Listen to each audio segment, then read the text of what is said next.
And welcome everybody to Fresh Black Coffee. This is David Van, and filling in for Eddie Huff today is my good friend David Oldham. David, welcome to the show. David, thank you for having me. It's Yeah. fun to be here. Well, I tell you what, we give you the best week to fill in. I mean, it's not like it was a slow news week, was it? It was not. Oh man. Now, I don't think you went to convention, but I think you and I both have friends that went to the Republican National Convention. Have you heard back from them? Been hearing from them all week long, Yeah. actually. So we've been chatting back and forth, especially my wife with the conventioneers. I've been following it as much as I could. So Now, yeah, it's been a lot of fun. wait a minute. Have you been batching it this week, or is she's No, no, communicating? no, no. She's done most of the communicating, Gotcha. um, and it actually has made us both want to be at convention probably next time.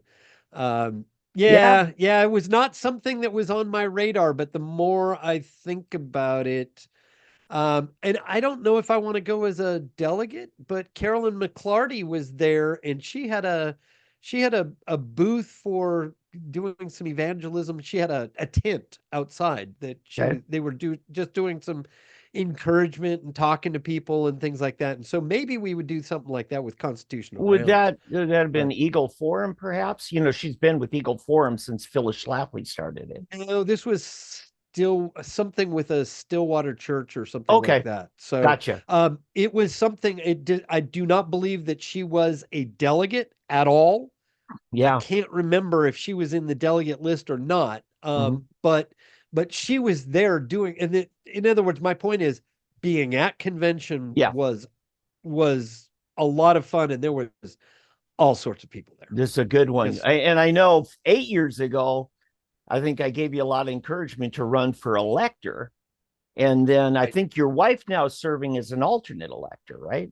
That's correct. Yeah. That's correct. This So year she is the alternate for District 1. yes. So that, her time to serve will be coming up at the end of the year, if called Yes. upon, of course.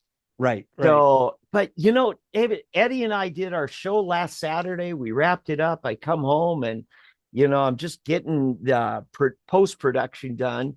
And I Right. noticed the Trump rally. So I turn it on. It's going on. And I'm trying to still do my editing. And the beginning of the last 7 days started Saturday afternoon, early evening. Right. I mean, in fact, as we're talking now, there's a rally going on, I think in Grand Rapids, Michigan. I didn't pick up where it was, It's but it's a Michigan. it's a built up city in Michigan. Yeah. Yeah. Probably got some sloped roofs on it. Did you catch? Oh, yeah. We'll talk about Well, that, everybody. yeah. It's let's just do a recap. What started about this time a week ago? Well, as you were about to mention, and for those of us who are old enough to remember, and some are older than you and I, David, Mhm. and remember JFK Yeah. and what happened to him. Yeah. Um, I wasn't born yet, so I couldn't remember. But I do remember Reagan, and I remember vividly where I was at when Reagan was shot. Yeah.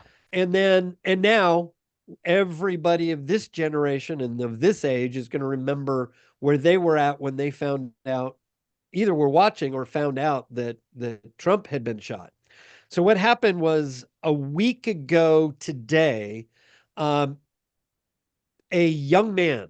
turns out he's 20 years old, Mhm. um, was came told his father that he needed to borrow the family rifle, an AR-15 style rifle, and that he was going to go to the gun range. And apparently he then went off to a hardware store and bought a ladder, bought a few different items, and then with the family, and maybe bought some ammunition with the gun in hand, went to the went to the Trump rally and managed to get outside of the hard protected perimeter, but within a softer perimeter that should have been more protected, obviously, now than it was. Right. And got Hey, himself up onto a rooftop of a nearby building. Can we explain this? Because David, you and I were at a Trump rally a little over 4 years ago, and we were right outside the outer gate with Owen Schreier of InfoWars watching this riot going on where they stormed and closed the gates, the main gates. But that was the outer perimeter. That was being handled by local cops. Right. And then another, yeah. Yeah.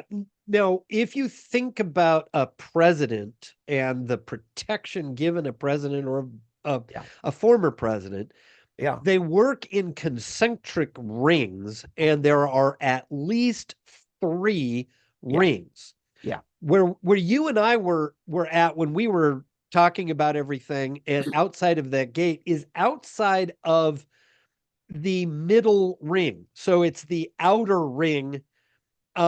Which so there were no gates. There were no gates prior to it.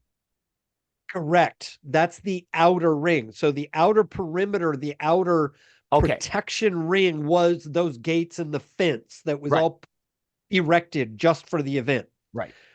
Inside that is the inner, or is the soft protected area, because to get through, they check your bag and they see if you have any guns or weapons and things like that.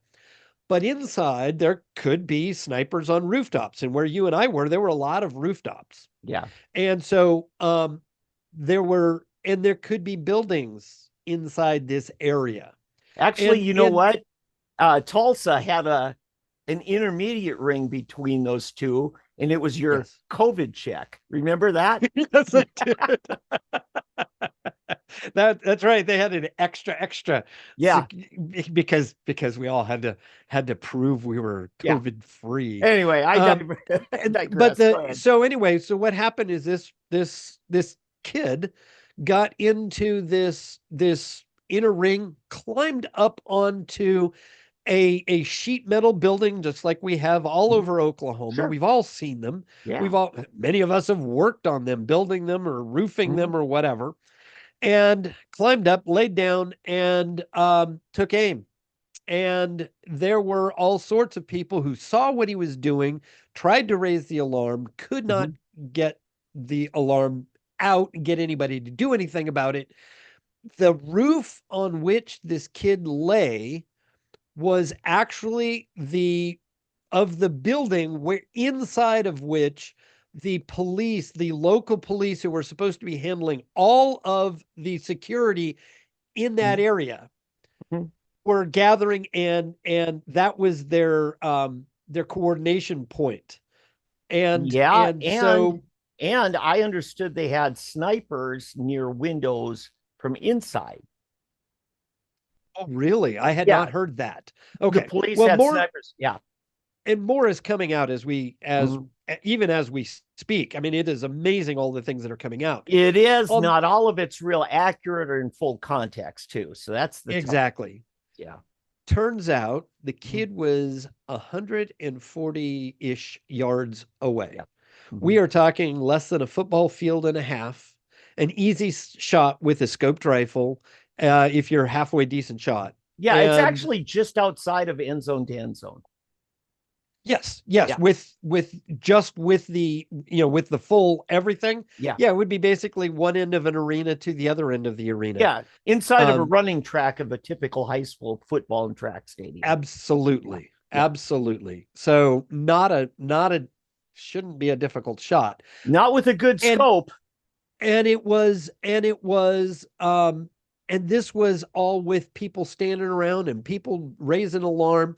There was a police officer who did respond at some point just before the shooting happened. Yeah. And got up on the roof, hollered at the kid, or started to confront the kid. And can I correct you on he that? turned his he turned his gun toward the police No, officer, and the police officer retreated. At I least have that's to what the hold last on. thing I'd heard. I have to correct you on that because I heard the interview from him.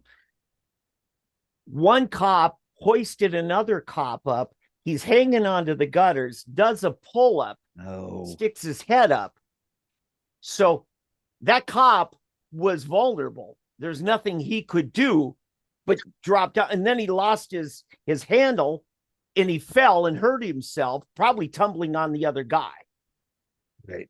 Okay. So that gives you context of it. So I'm not picking on that cop. At least he got up. Right. So anyway, at that point, directly after that, the kid took his shots. And from what I have seen in the shots of the snipers, because people were noticing the snipers, and they had this kid spotted for a while, but did little to nothing until he took his shots, and then they killed him dead. Yeah, I'm going to give you a little context on that. Somebody who's deer hunted, with a big 30-06. So you got a low pitch roof, right? He's going up there. When you're laying prone, and by the way, that's the best position for getting a stable shot. And you've got that very gentle slope elevation, that ridge. That's as good. That's better than any tripod. And so what happens is the snipers behind Trump, and there were other snipers. From one person I heard, Trump said it was another sniper from a much further distance. So it wasn't the snipers that we saw on camera behind him. Okay. Right. But all they could see was when he finally got up his perch, you're looking at something not much bigger than a Coke can turned sideways. Right. So if you're Secret Service sniper or some other sniper, it's very hard to pick that up, especially there's trees behind there. Very difficult. So I'm just going to be fair with them. And this leads to the question. Well, so obviously by now we all know Trump was shot. He was shot in the right ear, and I just saw a post from Ronnie Jackson, congressman from Amarillo, Texas. Yeah. And he was President Trump's personal physician, or the presidential physician. And Obama's. Oh yeah. He was active service in the Navy at the time. Yeah. And anyway, he went to New Jersey directly after the event where Trump went, directly after Pennsylvania that same evening, and offered his services. So he has been treating Trump all week, and had been traveling with Trump and treating him, and just to make sure that there wasn't any further infection and things like that. And apparently the reason for the big bandage and things like that is because his ear swelled up, and the only way you can hide, an outsized ear is to kind of cover it. And so, which is normal because you've got damage and things that have to be fixed.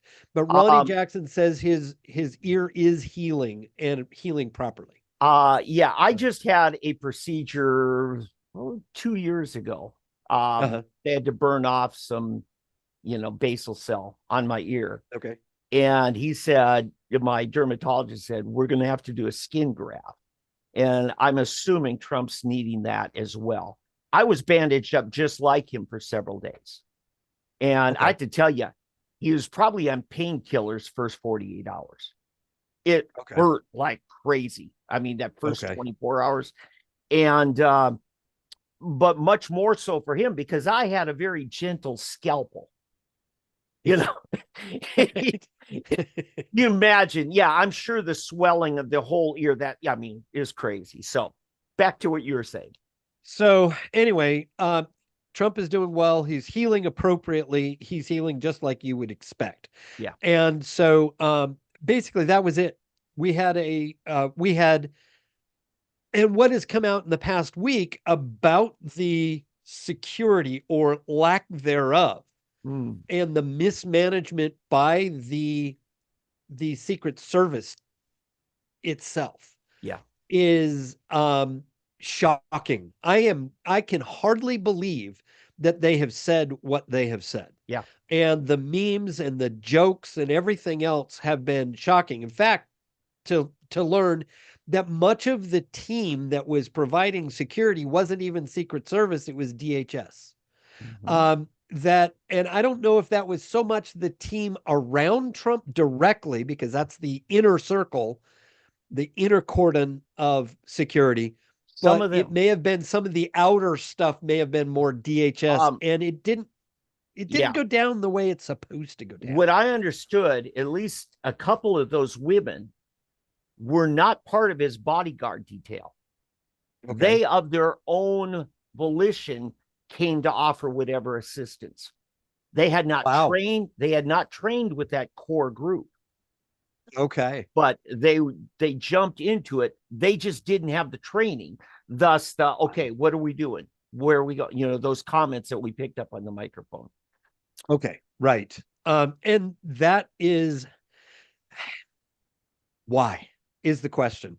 Mhm. A video that I saw was a gentleman who came back to the fairgrounds, Mhm. the site of the rally, the next day, and he wanted to get on NBC, and they were willing to talk with him.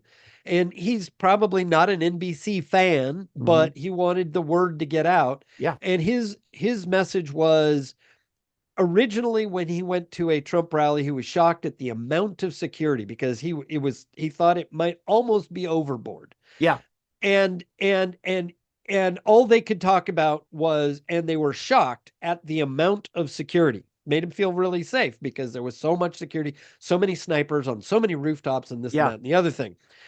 This time it was the same shock, but for the opposite reasons, at the lack. And Yeah. it so stood out to him that he hasn't been able to talk about anything else, and he wanted to come down and make sure that that message got out. Yeah. And so, Do you yeah. remember Bob the Brick Wall from the Tulsa rally? He has that brick suit. Oh, I did not see him. Okay. Well, he and I talked Friday night before the Trump rally for a long time, just two of us pacing back and forth and Okay. and Right. stuff. And he's the guy that goes to like every one of them he can. He's been to over 100 of his. Okay. Okay. Right. And Right. Right. and he was sitting up like the first two rows in front of the podium. And he mentioned that. He said, look, this was getting sloppy. He noticed a number of things didn't match the protocol, that if there's an expert observer, he is it. And that's what he said. So that just Right. adds to the point. Well, and that has been kind of the refrain, Mhm. and that's what we've seen. We've seen the Secret Service actually saying as much. Mhm. They're not owning up, but they are getting caught. One of the things was that soft cordon was supposed to be 500 yards. Mhm. Well, this kid's 100 in at 140 yards. Yeah. So we're talking, and they said he's beyond the 500-yard limit at 140 yards. I don't know how they could even say Okay. that, but that has come out. So, All right. there's So beyond it. if you remember from the Tulsa rally, the feds came and put up a perimeter, put up, Correct. right? It's probably Correct. that same fencing that you saw go up January 6th when you were at the Capitol, uh, under curfew. They were putting up that same iron fence wall. Yeah, no, it wasn't there. January 6th. Well, that night they started putting it up, or Oh, the yeah, next yeah, day yeah. Yeah, maybe. yeah. The next day. But Yeah. so what happened? The Secret Service made their own fence in Tulsa. And Correct. what I'm saying is, at this event, they took the Fairground Expo fence and declared that the safe zone when it wasn't. Correct. Yeah, Is that what they've come out and said? yeah, they did not put up fencing for this. They Wow. just used the existing fencing and worked within those constraints. Right. Well, as we all know, and I started out with the joke of the pitched roof.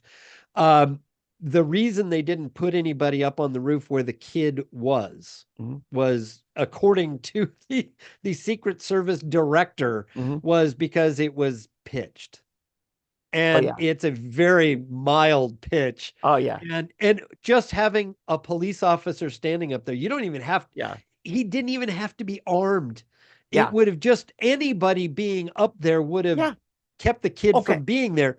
Okay. And that's the simplest of security measures I'll just was tell you, not no, accomplished. I have firsthand knowledge on some of these things because Right. in 92, when Buchanan first ran for president, and I was part of the team that ran the Oklahoma campaign, and we had him at the airport. We still had Secret Service, but here's the thing, back then they were under the Department of Treasury. Okay. Then it got reorganized and became part of the FBI. Okay. And so 96, when we had Buchanan back in town, and this time we had a big event, several hundred people. It was at the GOP headquarters at the time, near the Promenade Mall, 41st in Yale in Tulsa. And we're getting all set. I'm in charge of getting the media satisfied. You know, when the national media comes in on the campaign bus, we have to kick the local off the platform so they get their tripods up. But the head of the Secret Service said, all right, the bus is coming. Let's get out there. We go outside the building, and right away, the head Secret Service guy sees over at what's now Carl's Jr., used to be a Hardee's restaurant there, Darlington and 41st Street. He sees an air conditioner repair guy on the roof. He screams at him, get down. Well, imagine your friend and mine, Tim Smith. Sure. Okay. Some guy on the ground in a suit says, get down. You're going to give him a few choice words. And this guy did. Bad response. 3 cops go running over there up on the roof, and they frisk him and everything. They ordered him down. He complied and everything, but they detained him for the rest of the afternoon. And they searched that roof for weapons. Right. Okay. So I saw firsthand right here in Tulsa how the Secret Service normally, nobody stays on a roof for no reason. Yeah. So, yes. Okay. That just adds some color to your narrative. Exactly. And the refrain and that I've heard over and over and over and over again from all of the witness statements and things like that was lack of improper security. You know, there was just a lack of security. There was what was there was improper. It was just, there wasn't enough. So that all leads to, and of course, you know, for anybody who doesn't know, Trump felt his ear be pierced and put his hand up and then went down and got down on the ground, and the Secret Service came in and dogpiled him to protect him. Yeah, that was a good response. They did exactly what they're supposed to do. They, you know, bulletproof vests. It's amazing what these guys are willing to do. Yeah. But at that point, he got up and he raised his fist and said, fight, fight, fight. And that has become, I think, the refrain. And that leads into some of the other things that we're going to be talking about with let me clean up a loose end on here. Sure. As I told you, back in the Clinton administration, they put the Secret Service under Janet Reno's control as the Attorney General. When George W. Bush came in, 9/11 happened, we created this new agency called Homeland Security. Right. And for whatever reason, they decided Secret Service needs to be under Homeland Security. So that's why Mayorkas, who cannot keep our border from being overrun, is now in charge of Trump's personal security. Oh, you don't think that's, you think that's incompetence rather than... Hey, listen, all those people were flying in from Haiti. I mean, we're literally going to the countries and asking, anybody want to come to the United States? I think anyway, it's beyond incompetence. And Yeah. I mean, I think there's some deliberate acts going on, and Yeah. it's been hinted at. Congress has already started hearings, both in the Senate and the Mhm. House. I Yeah. mean, it's bad enough. Even the Senate, which is run by Democrats, is having hearings on these things.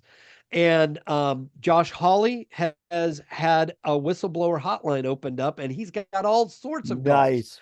And so, And by the way, I know we're jumping out of chronological order, but I just got to give dibs to Senator Marsha Blackburn, our own James Lankford, Senator Baracco from Wyoming, and there are a couple others. I think it was Michael Scott, because at the convention midweek, they came across the Secret Service director and they started asking her questions. She started walking away and then running, and they're chasing her.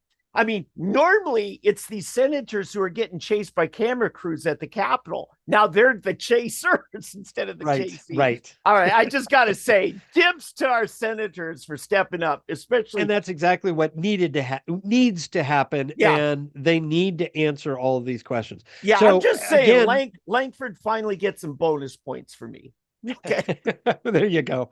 And the place that I'm hearing that there is thoughts that it is more than incompetence Mhm. is from our congressional delegations. They are livid about the handling, and they can't see it as mere incompetence. They think there might be a little more to it. And they're wanting to get to the bottom of it. Yes. So hey, that is what is going on. Okay, we talked about the shooting here. I'm going to insert something. I'm not going to go into all of it. Last night, I'm watching Owen Schroyer. You and I visited with Owen for a while. Sure. He had a guest on, and that guest presented evidence that was pretty hard to contradict, that said there was bullets coming in from two different trajectories coming across the stage. Hear me out on this. Right. Okay. Right. I'm not going to go too much, but anyway, he says that there's, we know the one guy who died off to Trump's right. Right. Correct. At least two other serious injuries happened on the opposite riser, the opposite side of Trump. And he said two people were struck by the same bullet. And he said that bullet came right over the snipers pitched up on the roof right behind Trump. And he says, notice it happens just before one of those snipers with the gun up a tripod flinched and jumped back. He believes it's plausible that the first shot came to those guys to knock them out. So I'm just saying, there's already talk out there. You want to go into it further, go to Owen Schroyer. Okay. And I would say at the same time, when you look at the witnesses, and where the injuries happened, they were all in line with injuries and deaths. Yeah. They were all in line with the sniper we know. Just saying. That was my understanding. Looked over there to the right. Yeah. Nobody was looking on the other side. There was no cracks from the other side. It was from behind them or something like that. And I'm not saying that there couldn't be or anything like that, but when you do witness something, don't let your lying eyes deceive you. Okay, David, we're going to jump to a break. When we come back, we're going to talk about what happened next after Saturday. All right? You got it. All right. Perfect. Yeah, take care. I'm Jeff Davis with Just a Thought. I predicted something like the shooting on Saturday would happen if Democrats didn't tone down the violent rhetoric. They know there are crazy, easily triggered people that will react with violence, and these Democrats have been irresponsible with their verbal attacks on Trump and the people who are Trump supporters. They said they'd stop it after the attempt on Republican Representative Steve Scalise. Biden recently said, put Trump in a bullseye. Democrat Senator Chuck Schumer threatened the Supreme Court. California Democrat Representative Maxine Waters also promoted confrontation. And there are others. They created the lie that Trump would end democracy, all while they blamed the victim and praised the attacker. Democrats have lied, put together a fake insurrection, and used lawfare at every turn against Trump. And in a colossal bit of ignorance, they even called him another Hitler. Their thirst for power controls them, and they will do anything to keep it. There are some Democrats many people believe should be charged with treason. For many, Trump's defiance and courage after being shot showed a real leader. Just a thought. I'm Jeff Davis. And welcome back to Fresh Black.Coffee. I'm David Van. Eddie's away for a little while today, so we've asked David Oldham, our good friend from Constitutional Grounds, to fill in. David, welcome back. Now, David, introduce yourself and the kind of work that you've devoted your time and attention to. Well, as you said, I'm the founder of Constitutional Grounds, and we are dedicated to restoring constitutional governance and every which way that entails. So we're working in every branch of government, working on some draft legislation, working to reform the judiciary, and we're working to reform the administrative state at all levels, local, state, and federal. So and everything at all three levels. Yeah. And so that's basically what we're engaged in. Go to constitutionalgrounds.com and you can find the Constitution on the front. I got to warn people, if you meet David Oldham, one, you'll find out he's just as nice a guy in person. I mean, David, if you can't get along with David, it's probably you, okay? But the other thing you'll notice about David is you bring up a situation to him and you find out just how narrow of a view you had, because he will tell you the bigger picture. And it'll include things you just weren't even thinking about. Am I fair? I try to look at things right. in a big picture. But more often than not, when people ask you to weigh in on it, you're having to say it's not that simple. There's things, constitutional principles you're not paying attention to. And we all have to learn that. Yes. Yeah. Yes. Nothing is quite so simple as the little vacuum tube they want to. And I'll tell you, David's not going to do it in kind of a condescending, arrogant college professor kind of attitude. He's about as humble a guy as I've ever met. Okay. Well, thank you. That he doesn't know it all, but he's going to share what he has with you. All right. Enough on that.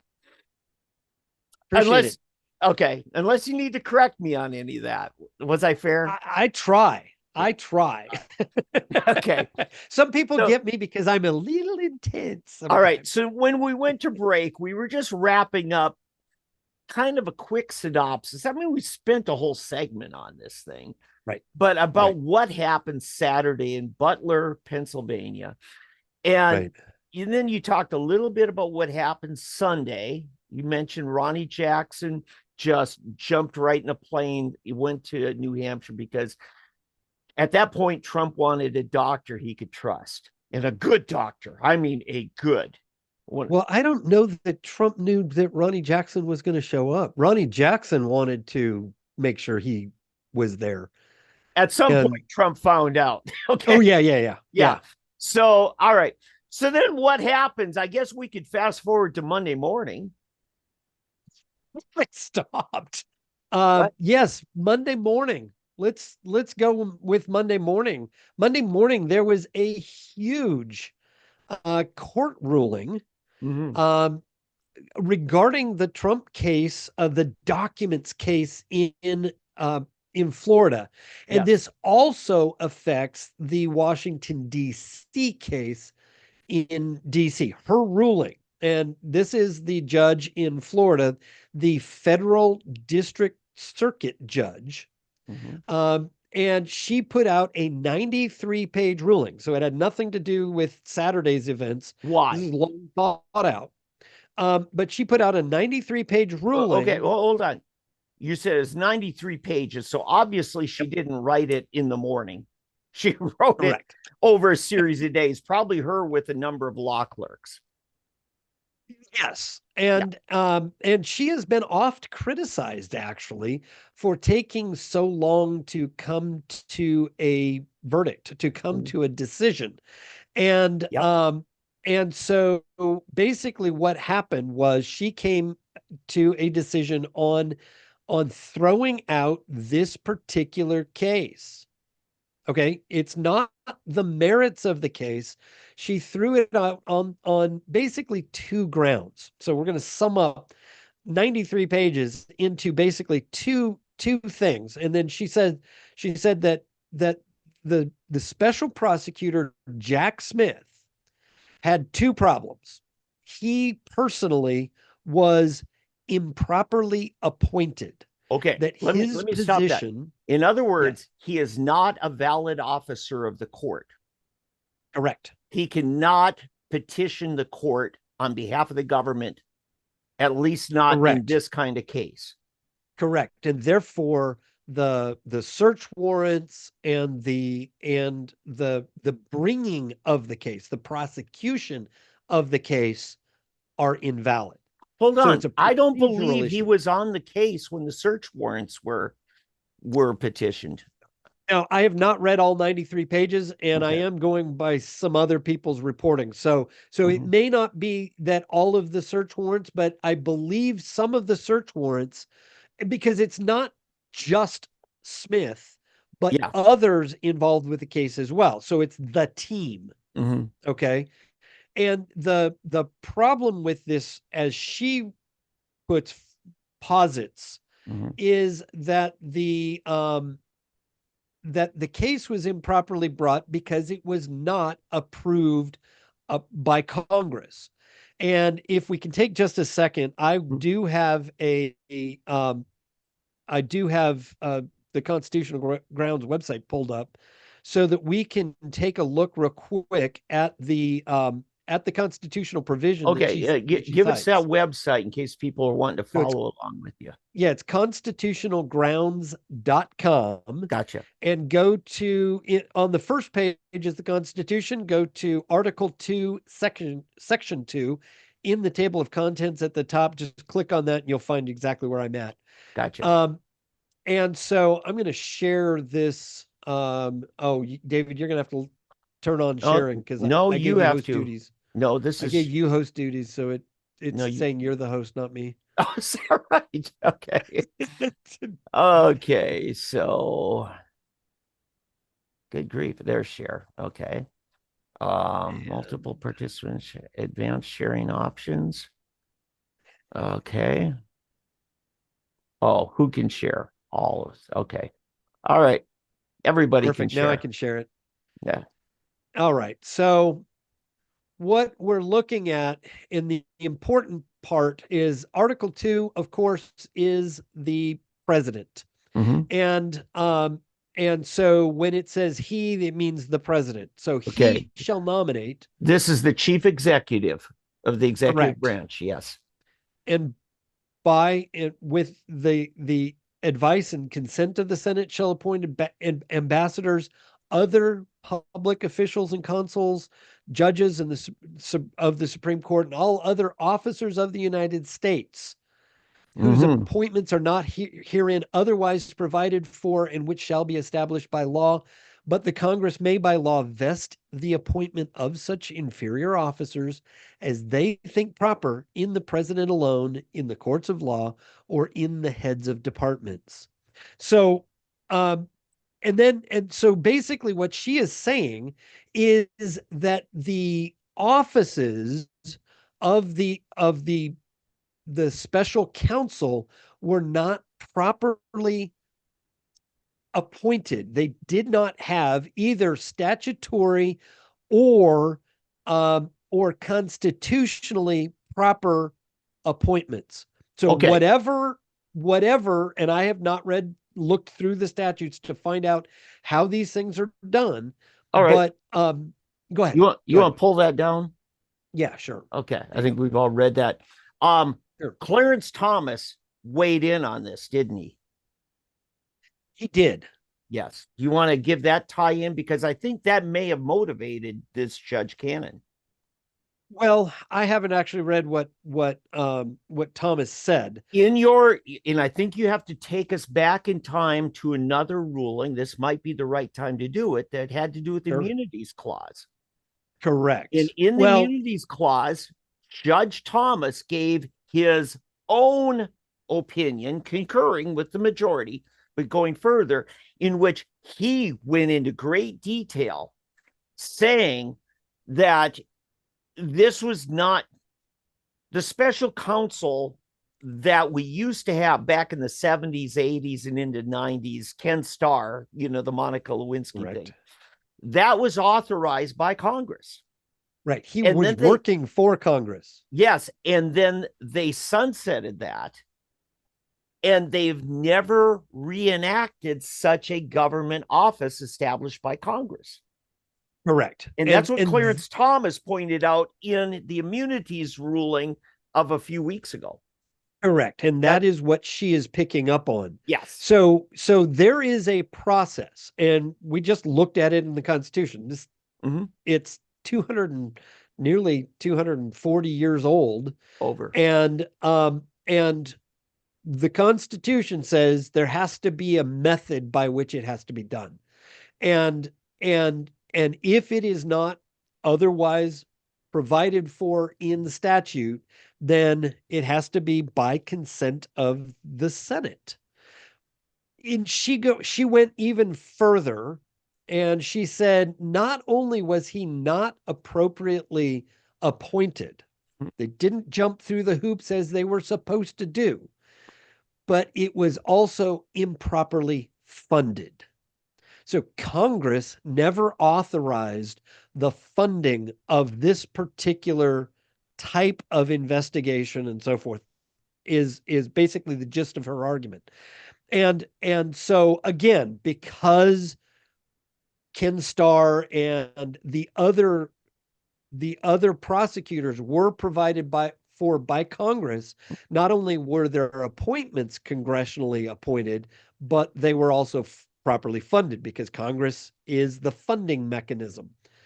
And so again, they're saying that although money is fungible, you are not allowed to just spend any one way you want.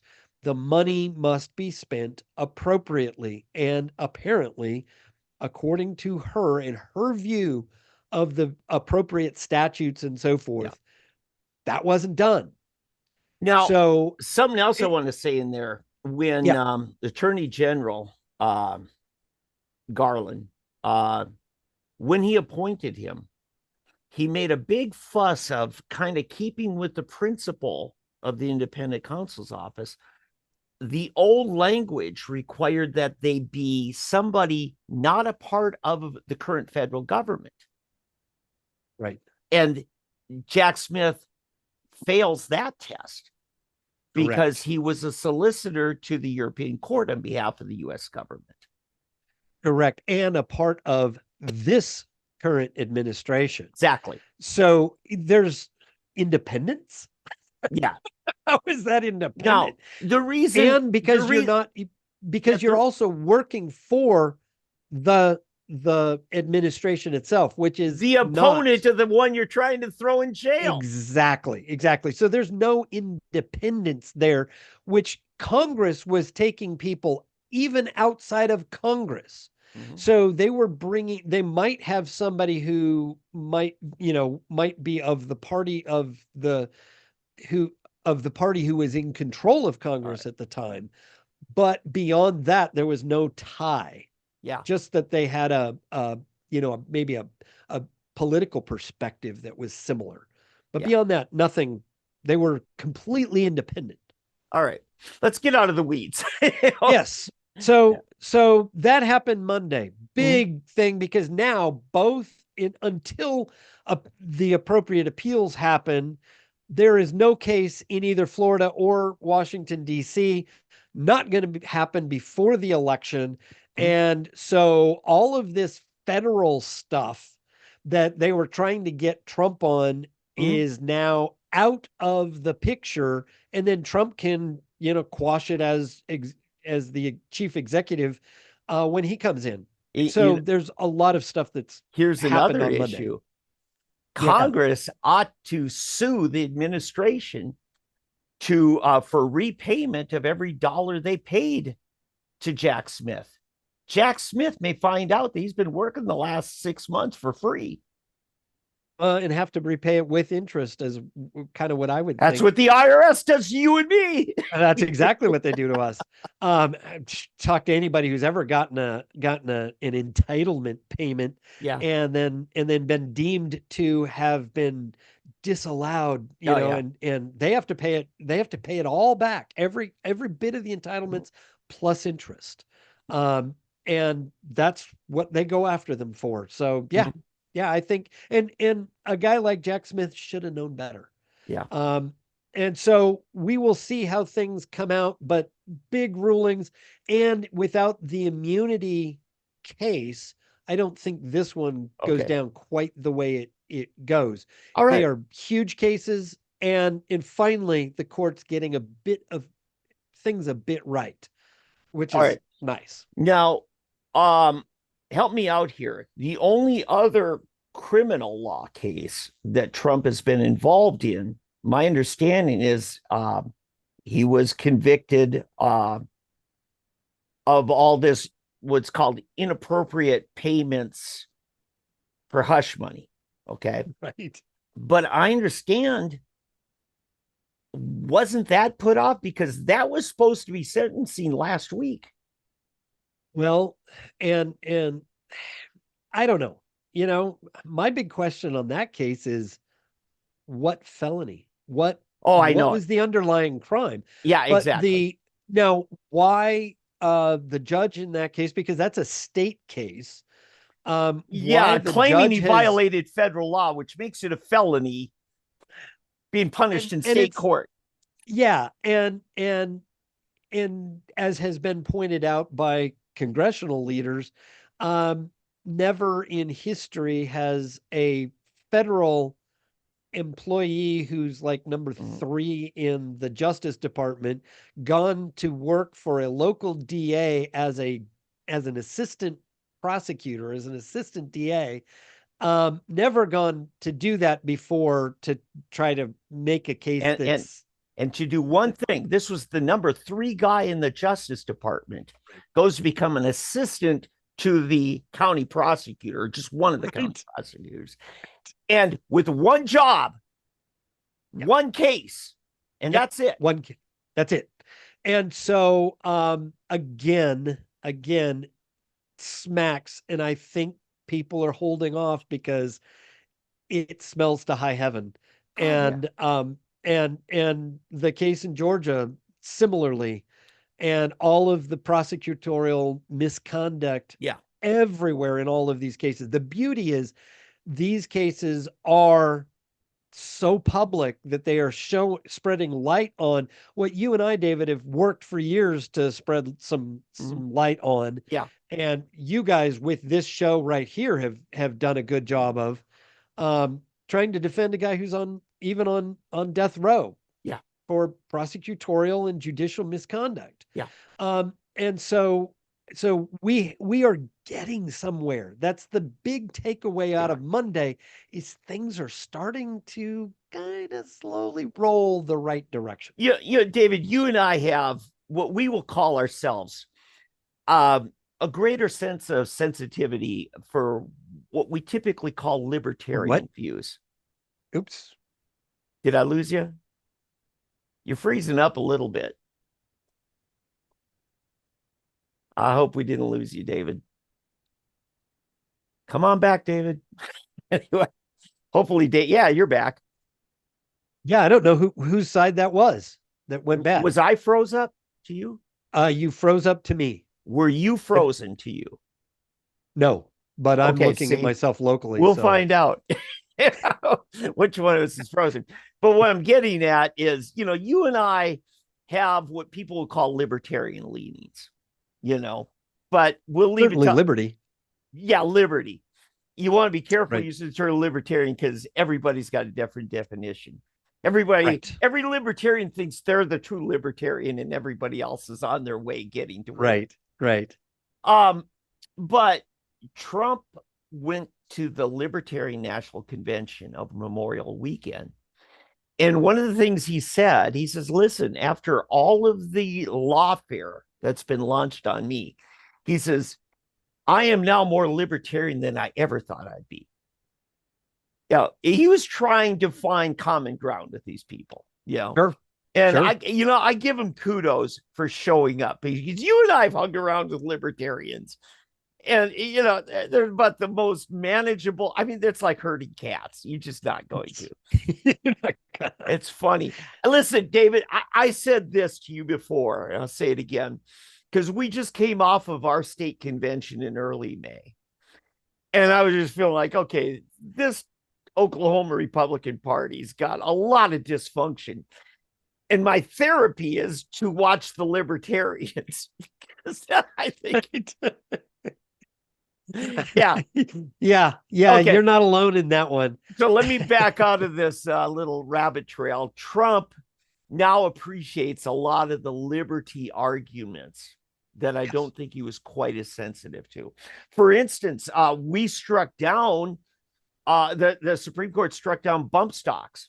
That was a Trump thing that you and I condemned him for. Yes. Yeah.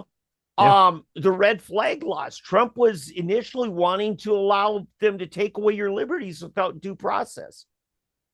Right. Well, that was coming through Congress, sadly. But that was starting to fly. And that was one of the things that, with constitutional grounds, I was working on. I was talking to Congress people.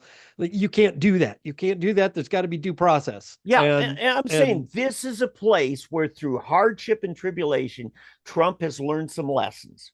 Yes. And I think, and the beauty is some of the people that he's surrounding himself with now. Mm-hmm. And if anybody has heard, and if you haven't seen it, go listen to it. It's about a half an hour. It is a recording of Trump talking with Bobby Kennedy Jr. Yeah. And a phone call he made to Bobby Kennedy directly after his shooting event. I think it may have been that same Saturday. If it wasn't, it was Sunday. Yeah. Go listen to that. You can find it on YouTube. Bobby Kennedy's team put it out. Mm-hmm. And there were good things said. In things that we should, as Americans, we all want. Yeah. And we all want to, have control over ourselves and be the free people we're supposed to be. Yeah. So, I'm hopeful that he will do more because of things like this. So we covered the lawfare thing. And then the next thing that happened, middle of the morning, actually about 11 o'clock my time, Tulsa time, is all of a sudden they're announcing, hey, we're standing outside of J.D. Vance's house. And there is like a presidential style motorcade just pulling out a driveway, and they videotaped it. And that's it. He chose J.D. Vance from Cincinnati. Right. And because the other guy that a lot of people, in fact, Eddie and I both, you predicted, okay, who do you think it is? And Eddie was saying Marco Rubio, and he was really pushing for it. But I said, I think it's J.D. Vance, and we're both happy with J.D. Vance. There's others I would have loved. I would have loved Mike Lee, or some of the others, but yeah, so we've got a solid guy. What I like from the cultural standpoint is, you talk dirt poor, Appalachian hillbilly dirt poor. It's a nice way to balance out the kind of sense of entitlement billionaire blue blood, that the Trump dynasty seems to. I mean, that's been his image forever, Right. Well, I have heard, and time will tell, but I've heard that Peter Thiel actually financed his education and so forth. And I don't know if that's absolutely true. So there may not be quite so much of there was definitely, a beginning, but he somehow seem to get on somebody's coattails and be able to get through. Peter Thiel wasn't around when he was growing up with a bipolar mother and living with a grandma raising him. Correct. In her own No. His young years are exactly what he said. Right, but Peter Thiel, that came when the Yale Law School time came, because he went to Ohio State on the GI Bill from serving in the Marines. Correct. And that's why he joined the Marines, was to get some college money. Right. And again, a commendable way of going about putting in some service for the payment that you're going to get. And that's exactly what you should do. Right. And what I don't mean to dismiss or put anything that Thiel may have done for Vance in a bad light. Mm-hmm. In rather just the opposite. One, be careful of a guy who does have the ties to billions. He may not be so far off the billionaire mindset as you think. Oh, he's a multimillionaire now himself. But the thing is that that's the way scholarships should work. Yes. It shouldn't be just coming from government money stolen from you.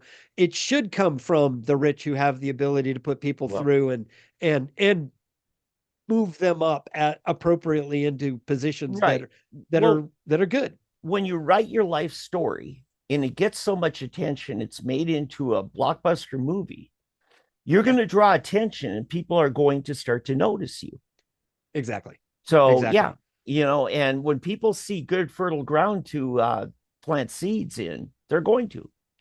Exactly. So, yeah. Exactly. And that's the way it's supposed to happen. People may not like that, it's a billionaire, but that's the way they're supposed to do it. Okay. So that was happening early afternoon on Monday. And then Monday by, 7:00 Monday evening, most of the convention business was done. Oh, by 4:00 our time, 5:00. Yeah. Eastern time, and Wisconsin's on Central time. So, by 4:00, all business was done. They had credentialed, they had approved the platform, and they had nominated Donald Trump to be president. They did it all day one. They did not spread it out. I watched live. It was in the 5:00 hour. By acclamation, they nominated J.D. Vance as vice president. Exactly. That was the last order of business. Yes. And the rest of convention was literally a speech and Trump rally. Yeah. And the big takeaway I had was there's been a lot of upheaval in amongst the people who are active in Republican politics here in from the party apparatus. There's been some upheaval.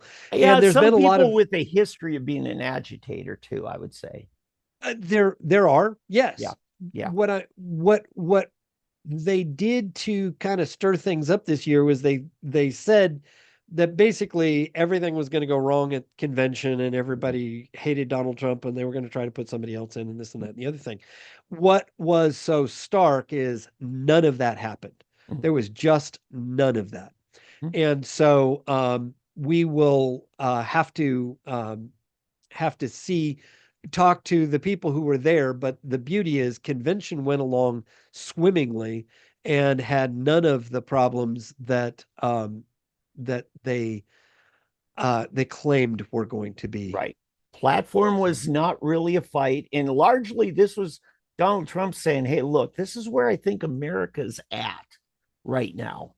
And Correct. It wasn't necessarily how you wanted it or how I wanted it. He said, this is one I think our party can live with.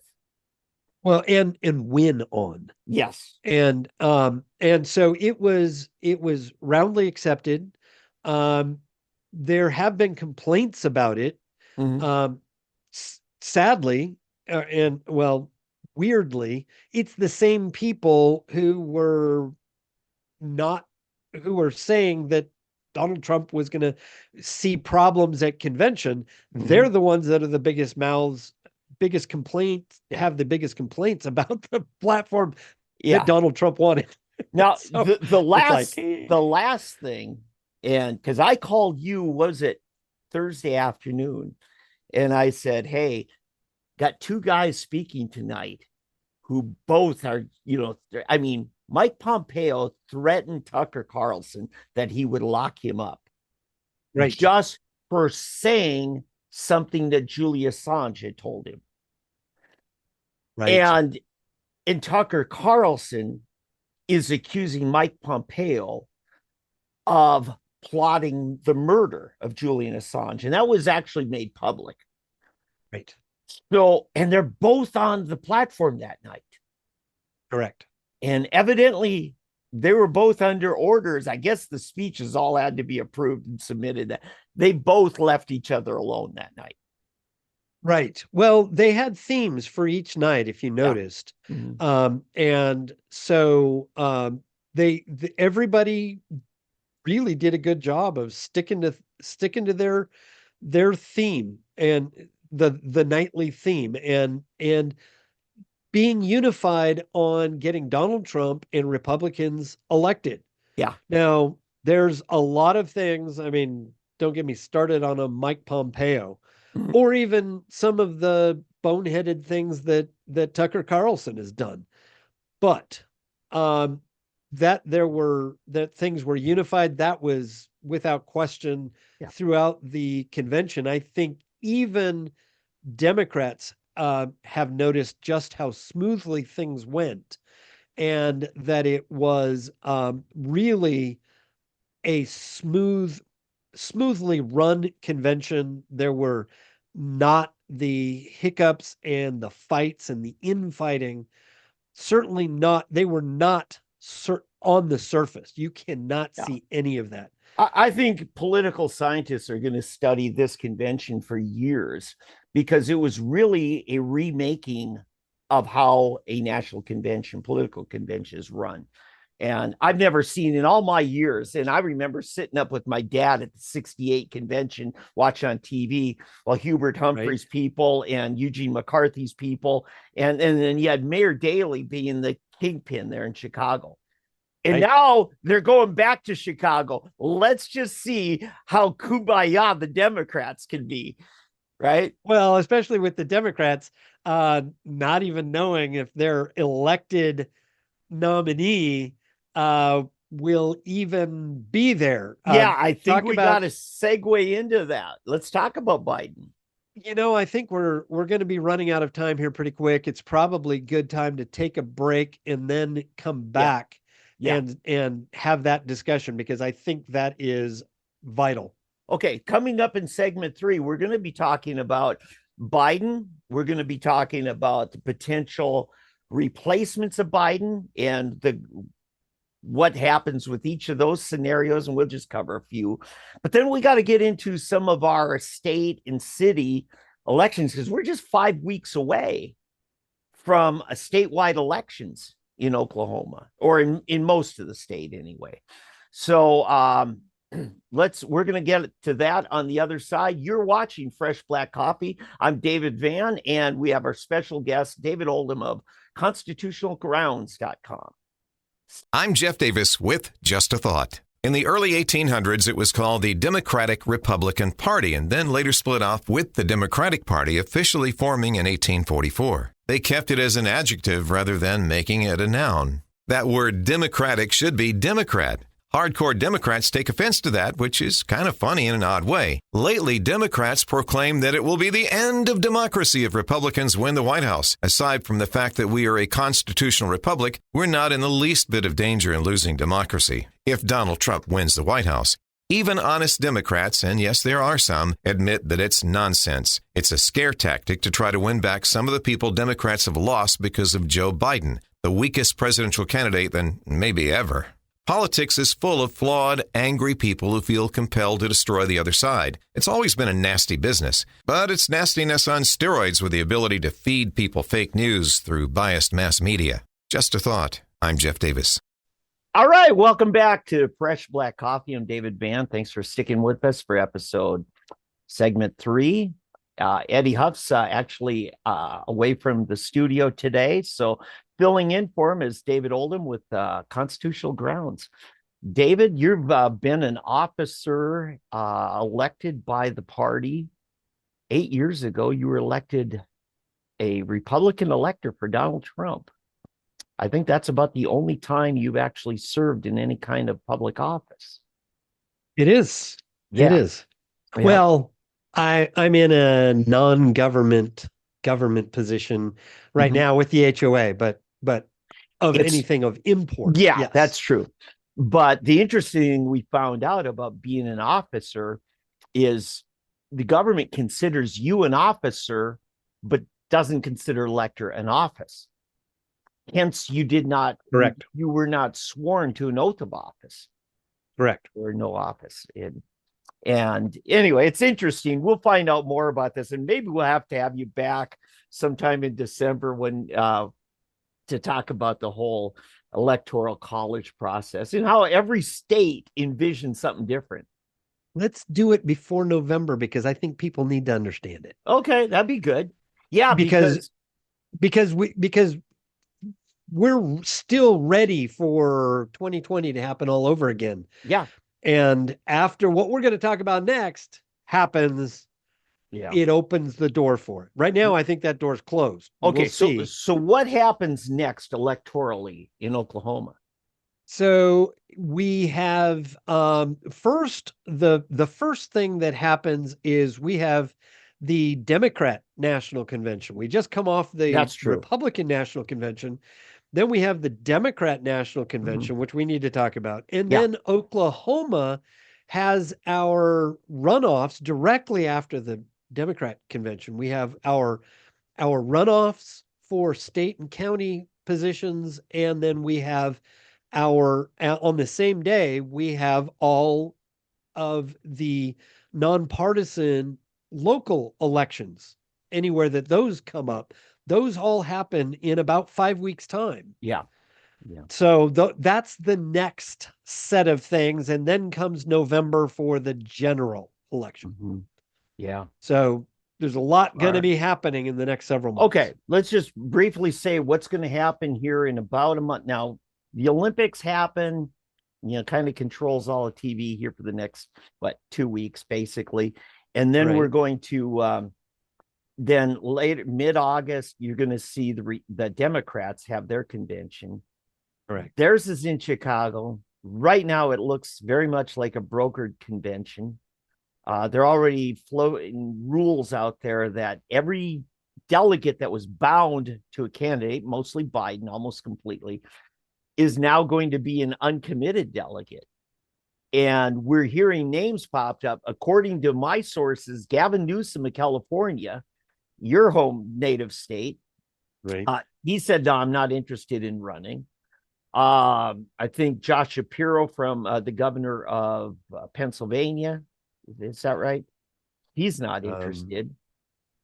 Yes, he was Pennsylvania, yes. Yeah. Governor Whitmer's one of the people of famous COVID, shutdown tyranny fame. I think there are people saying she's in. Kamala Harris, of course, she's going to go for it, but Biden won't endorse her. Isn't that funny? He'll make her his running mate, but doesn't think she's fit to be president. Go figure. Well, he said Vice President Trump was fit. Oh, that's right. Yes. That's why he chose her because she was fit for office. And she said, didn't he say that when he was talking to the Ukrainian President Putin? I can't remember where it was, but who he was talking to. But it was in response to. He called Zelensky President Putin. Well, he did. He definitely did that. But here he called Kamala Harris. He called her Vice President Trump. Yeah. So that was a tacit endorsement because Yeah. and his nomination of her is an endorsement. Yeah. So we don't know what's going on. But how is a brokered convention in any way democratic? Especially in their means of one, everybody has a vote. Everybody's supposed to be held to their thing. And it's fascinating to me that they would have representative government to the degree that they take it when they don't like they don't want us to act representatively, on the Republican side, but they'll do it with their own convention. It's just one of the ironies and hypocrisies that I find just. Now, another thing that enticing. Democrats heavily do, Republicans do have some super delegates, 3 from each state. That's the chairman, the national committee man, national committee woman. Right. But there might be like several hundred, maybe even 1,000. I forget the number of super delegates.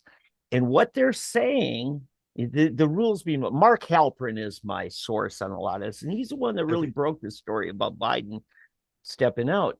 He said the super delegates will not be allowed to vote first round. Well, that'll be interesting. Yeah. What is interesting is we haven't seen Biden actually step aside. Not yet. And if he shows up to convention and says, I want the position, then those delegates are supposed to be bound. Yeah. There may be some rules changes and so forth to unbind everybody to try to clarify, David. Yeah. You're not bound by federal or state law, at least not that we know of. Delegates are. Now, you as an elector, there was some language. They're supposed to be bound in some states. They are supposedly bound by state law, but the problem is the state can't interfere with a private organization, and so there ends up being problems there. It hasn't been tested in the courts. Exactly. The courts have to go with the Constitution. In Oklahoma, no law can violate a right, or no contract can violate a right. And so you can't have a law that impinges on a private organization's running of their own business. So it would be a Democrat Party rule. It's a civil law issue, right? It's civil law, but it comes down to how they do their business, and they may have to make some major changes in order to make this stuff happen. Now, it's been cooking in the books for years, but this is going to be the closest to a real, like the last time in Chicago, kind of an event. Yeah. And we could see fisticuffs and riots and things like that because of it. Yeah, but this is going to be a little bit different because they're going to be fighting anarchy from forces that they've created. Yes. Well, that's what happened in '68 as well, but it was also, I don't know that the war. No, the hippies were very much anti-war. Very much, the college kids, because I don't think they were creating. Now, Bobby Kennedy became their champion of the anti-war movement, and really Eugene McCarthy from Minnesota, or not you, Eugene McCarthy. He was the first one to challenge Lyndon Johnson in '68, and he still lost. But he got nearly 40% of the New Hampshire primary vote. And that's when Johnson said, I'm not running again. And then everybody got in, including fellow Minnesotan Hubert Humphrey, the vice president. But see, Lyndon Johnson would not. Well, I think he actually did endorse Humphrey. But Reagan in '88 would not endorse H.W. Bush. Right. And it's been a common thing that for whatever reason, the president, even though they were their vice president, they won't re-endorse them. Because those are good enough if they inherit the position, but not to be elected. Well, those are arranged marriages. Well, yes, exactly. And that's the ultimately the thing. And I mean, you can't see a better example of that than the Reagan H.W. Bush Yeah, example. right. So anyway, Democrat National Convention, lots of doings, even though I really, the Democrat convention process Okay. makes me sick to my stomach. I Yeah. will be watching. All right. So, but the big thing, 5 weeks. Give us the date, David. The date August for 27th. our Man. elections. August 27th. We can't see the picture there Oh, very it's well. washed It's pretty, out. I need to darken it it. is washed out. That's You'll Eddie have to put Huff. it up. Eddie has announced, has he not? He has. Eddie Huff And is running for the Tulsa City Council. And it's his first time ever for Eddie running for elective office. So anyway, let me take this off. That's just too overpowering. Sorry, Eddie, we tried. And it is a fabulous it is fabulous news because Eddie will be fabulous in the position. Yeah.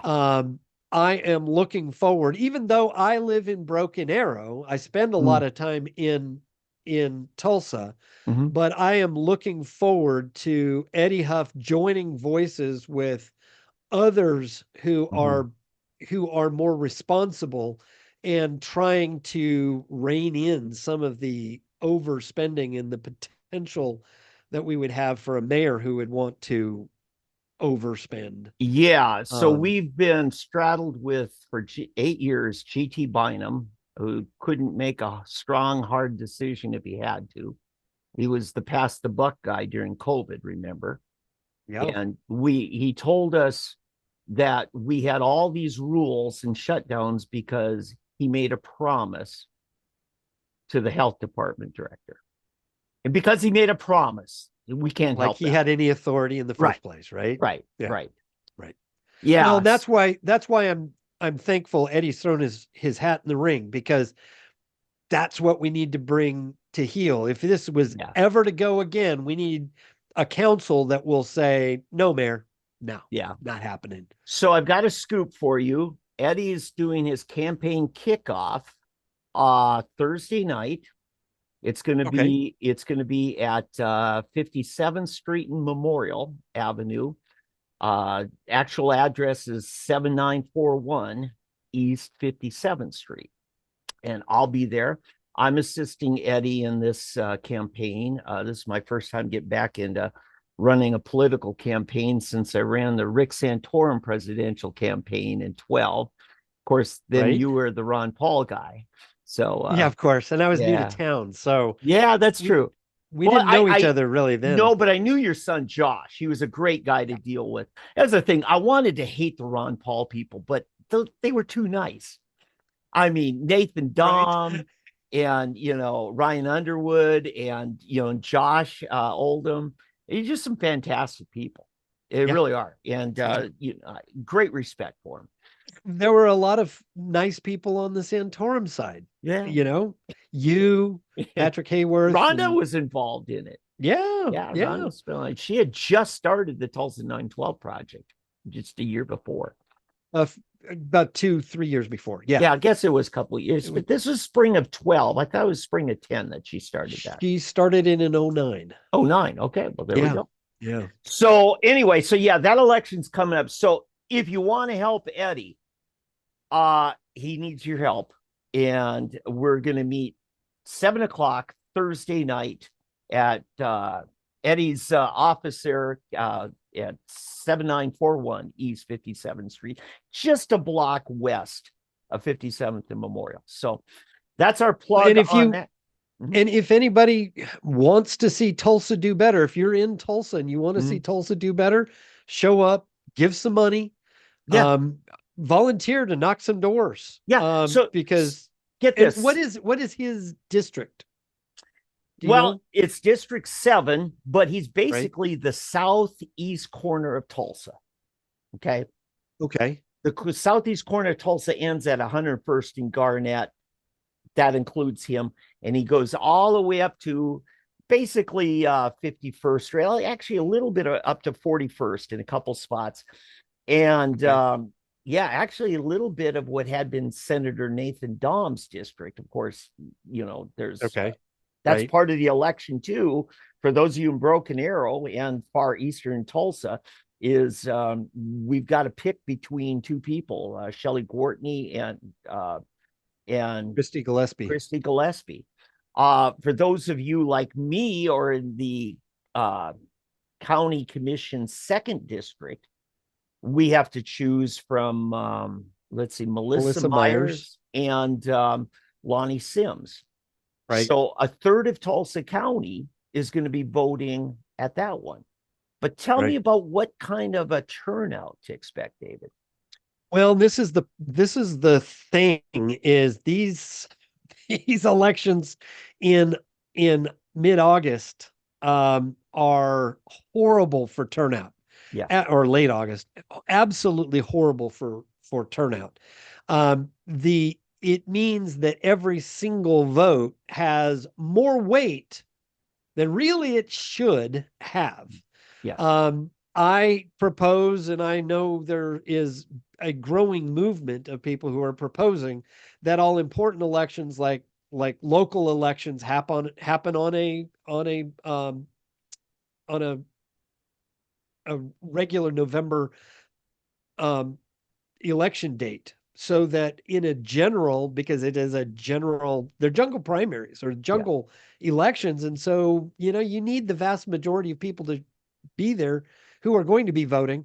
They show up on the general. They don't show up necessarily in the middle phases. Yeah. So we need to move these things. And so your vote is going to be absolutely essential in August. Yeah. Absolutely essential if you've got a race. I was at a meeting with the county Republican County Committee. Rhonda Vilmont Smith, the chairman, had talked about the very low turnout in the June primary. And August historically is quite a bit less, right? Yes. But we had such a low turnout in a lot of these races, we didn't get 10% of the voters to go to the poll. Correct. And it's going to be worse it's going to be worse. And which means that these local races are going to be underrepresented by their, you may have just the precincts in Tulsa that have other races, runoff concerns that show up. And then a few of the others will show up for the local races. Yeah.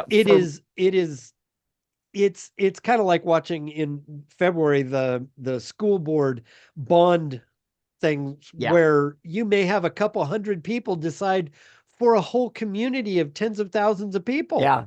So I have to tell you, I think it was in 2000, election night, November, and I went to vote. Then I went down to Little Caesars to pick up and order pizza, because we were just going to have pizza and watch the returns come in that night. And the guy at Little Caesars sees this little oval sticker on my shirt. What's that? And so I voted. He says, "Oh yeah, I don't vote." I said, "That's fine. I'll make all your decisions for you." Yeah. Neil kind of looked at me. I said, "Yeah, I'll decide how much of your income gets taxed. All the FICA, what else we have to mandate for you or not. That's just it. It's your chance to take part in our government, our future." So, people need to learn that their vote means something, because this is a government of the people, and we own it. And if you're not willing to vote, then you're basically giving up your right to participation. So I got to tell you, I'm sitting down with Eddie. He's filling out questionnaires, because every special interest group has his candidate questionnaires. Sure. And the Tulsa Chamber. The Tulsa Chamber, yes, we're waiting for yours. But the Tulsa Chamber had this big, long Christmas list, wanting to know what all these things you support, because they really believe in government funding all the little nice toys and perks that the ultra wealthy like to enjoy. Among them is $10 million to refurbish the Performing Arts Center. What is Performing Arts Center? It's this opera theater downtown that the city bought and paid for, but keeps paying for. Now, it's competing against historic places like the Brady Auditorium, old opera halls, concert halls, and that. So what their city is doing is predatory marketing against the private sector entertainment venue. Right. Because they don't pay property tax on the Performing Arts Center. The Brady Auditorium, you bet they pay property tax, and quite a bit of it. So they're asking Eddie if he'll support raising taxes, $10 million just for that. You know what Eddie's response is? Sell the stinking building and let's start collecting a property tax off of it, just like everybody else has to. Because and then you would actually have more competition, and then you would actually see more things coming to town. Yes. And the beauty is that the government gets out of business they're actually not constitutionally allowed to be in. And there is no dipping of city hands into taxpayer pockets to steal your money. And that's literally what it is, because it's unconstitutional taking. It gets better, David. So the incumbent that Eddie's trying to unseat is a trained opera singer. Okay. Lori Dector Wright. And she's involved with the Opera Foundation at Tulsa. Okay. They are the big beneficiary of us putting $10 million more in. Oh, there's no conflict there or anything. So I haven't checked what her official position on this is, but I got a pretty good hunch. And so what you're doing is you're collecting more sales tax locally on groceries from poor families, single parent families, to pay for a little bit cushier seat covers in the auditorium at the Performing Arts Center for the rich folk. Right. This is the kind of reverse socialism we got, where the poor are paying for luxuries for the rich. Oh, well, that's what socialism does, is it takes from one pocket to give to the other. And they've got to be, this is America, so we got to be even across the board. We got to steal for the rich, just like we steal for the poor. Yeah. So people are wondering who to support for city council. I think I gave you a pretty good example of how Eddie would not play those games anymore. Okay. And Eddie and I had a good talk about this. And so that's just one of the many issues that we have to play. And it's really, why is all of this money being spent off in the corner of the county? I mean, way up against Osage County, because Performing Arts Center is only about 6 blocks from Osage County, instead of in the middle of the county where the infrastructure is, where highways. David, I know you're from California. The first time I went down to Dallas was for Dallas Cowboys football game. You remember the old Texas stadium that had the rectangular hole in the roof? Sure. So guy coach. Do you know that's built with an interstate loop around it? It's where two interstates come together, but then they kind of have this ring road. So when we went to that game, and especially coming out of it, getting 50,000 fans out of there was easy. Right. That's what I'm thinking. Why don't they build this, the BOK Center, someplace where there's parking, where there's infrastructure? Because the BOK will never pay for itself. I talked to Chris Medlock, former city councilor, about this. He said it'll never pay for itself because they never budgeted in the $120,000. No, it's way more than that. In overtime for cops to direct traffic to get people in and out of downtown for every event.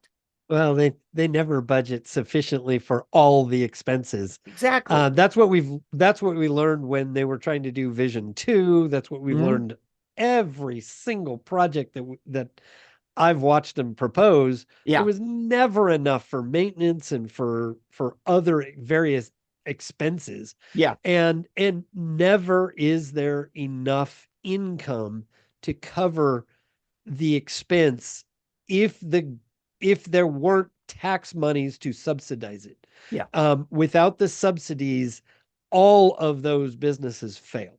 Mhm. Every single one. Yeah. Without exception. Yeah. So anyway, so yeah, Eddie's going to throw his hat in there. Has. And Awesome. what he really need is a bunch of volunteers, because he wants to do town halls in every precinct that he can, where someplace kind of in a coffee shop or a local library or someplace where he can sit down and visit with the people in each precinct. So that's coming. He's going to want to knock some doors, and meet some people. So we're going to have Thursday night, we'll have yard signs for people that want one. And, we'll got the push cards on order to help share with your friends. We just want people who are able to just, hey, talk to the people in your subdivision. Let them know. Yes. Yep. Yes. So hey, that's all you have to do is talk to your neighbors. It's amazing how just putting the word out gets the job done. Yeah. Yeah. So there we have it. What else have you got, David? Have you got something going on? You've been speaking at different places around the state. Well, I've been busy. I am working a project with We the Patriots USA. They are a public interest law firm, bringing cases from back in COVID days, trying to get back our rights and keep us from being locked down, shut down ever again.